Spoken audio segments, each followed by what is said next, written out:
One of the most terrifying questions for new craft business owners is, am I allowed to sell this or am I going to get sued? You download a cute font or an SVG file from Fabrica, you make a shirt, you list it on Etsy, but did you read the fine print? Do you actually have the right to sell it or just make it for your niece? The short answer is yes, you can sell items made with Fabrica assets, but there are 3 massive exceptions that can get you in trouble if you ignore them. Today, we're clearing up the confusion about the commercial license, print-on-demand rules, and what happens if you cancel your subscription. Let's start with the easiest scenario. You have a CRICUT, a laser, or a sublimation printer in your house. You download an SVG from Fabrica, you cut it out of vinyl and put it on a physical shirt, mug, or tote bag that you ship to a customer. Status, green light. The standard Fabrica commercial license covers this. If you are making a physical end product yourself, you are generally safe. You don't need to ask for permission for every single sale. This is why we love Fabrica for small businesses. Now let's talk about digital products. This is where a lot of people get in trouble.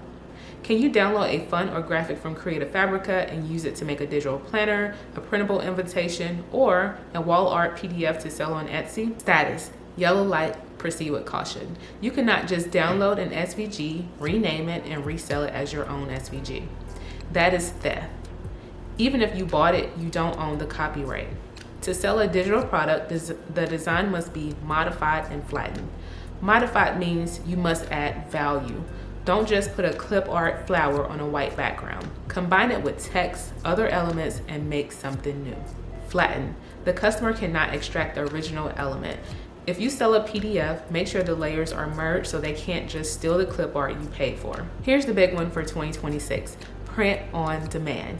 If you upload a design to Printify, Printful, Redbubble, or Amazon Merch, and they print it for you, status, check your license. A basic license often does not cover print on demand. For this, you typically need the full POD license.